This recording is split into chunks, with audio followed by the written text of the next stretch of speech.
बिस्मिल्लाहिर्रहमानिर्रहीम। इक़्तरबतिस्साअतु वंशक्कल कमर।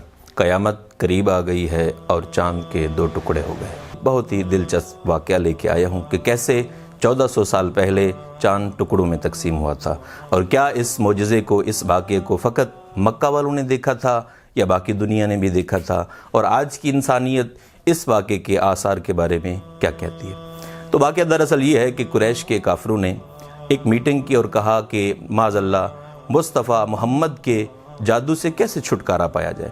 तो उन्होंने फ़ैसला किया, क्योंकि जादू का असर फ़कत ज़मीन पे होता है, आसमान की किसी चीज़ पे नहीं हो सकता, तो उन्होंने ये फ़ैसला किया कि आएँ और मोहम्मद से कहें कि आसमान का कोई हमें मौजज़ा दिखाए। तो शाम का वक्त था, 14 ज़ुल्हिज्जा, और हिजरत से 5 साल पहले का ये वाक़या है।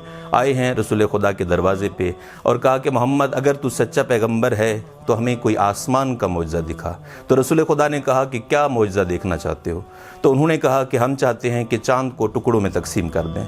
तो रसूल खुदा ने दस्ते दुआ बुलंद की और कहा, परवरदिगार मेरी मदद फरमाइए। इतने में हज़रत जिब्रील आए और कहा, अल्लाह ने आपकी मदद फरमा दी है। तो उन्होंने अपनी उंगुश्त के इशारे से चाँद को 2 टुकड़ों में तकसीम कर दिया, और तारीख़ कहती है कि इतना फासला हो गया कि दरमियान से कोह अबू कुबैस आसानी से नज़र आ सकता था। तो बाज़ रिवायात में है कि ये काफ़ी देर रहा और फिर उन्होंने कहा कि इसे दोबारा मिला दीजिए। वो दोबारा मिल गया। जब ये मौजज़ा हो गया तो फिर उन्होंने कहा कि हम इसे तब मानेंगे जब मक्का के बाहर वाले लोग भी इसकी तस्दीक करेंगे, जब सहरा नशीन वापस आ जाएंगे और जब शाम से काफ़िला वापस आ जाएगा और वो भी इसकी तस्दीक कर देगा तो हम भी आपको पैगंबर मान लेंगे। तो नाज़रीन, जब सहरा नशीन वापस आए और जब आए हैं शाम के काफ़िले वाले वापस, तो उन्होंने भी कहा कि हमने भी इसे देखा है कि ये मौजज़ा, ये वाक़या रूनुमा हुआ और चाँद 2 टुकड़ों में तकसीम हो गया। पूरी दुनिया तो इसे नहीं देख सकती, क्योंकि निज़ाम शमसी है, आधी दुनिया में रात रहती है और आधी दुनिया में दिन रहता है। यकीनन आधी दुनिया के रात ने इस वाक़े को ज़रूर देखा होगा।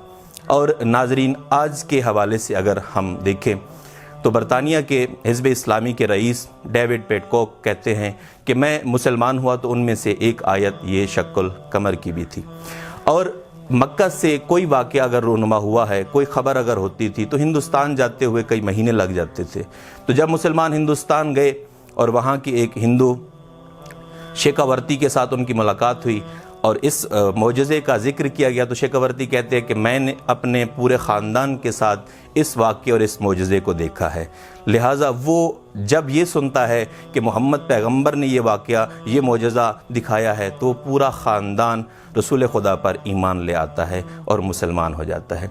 और अपोलो 10 ने जब चाँद की करीब से तस्वीर बनाई थी और अपोलो 11 ने फिर इस पर जब तहक़ीक़ की थी, तो वो कहता है कि जब मैंने इसको मुफस्सलन देखा तो मैंने देखा कि चाँद पर 300 किलोमीटर की एक दरार है जो कि किसी ख़ास वाक़े की तरफ इशारा करती है। नाज़रीन, ये जितने भी मौजज़ात हैं, असल मौजज़ा तो वजूद पैगंबर है। ये चाँद का 2 टुकड़े होना, संगरेज़ों का बोलना और हैवानों का कलमा पढ़ना तो इंसानी अक्ल पे तंज़ है। दुआ है परवरदिगार हम सबको मोहम्मद अहले बैत मोहम्मद की सीरत पर चलने की तौफ़ीक़ अता फ़रमाए। आमीन।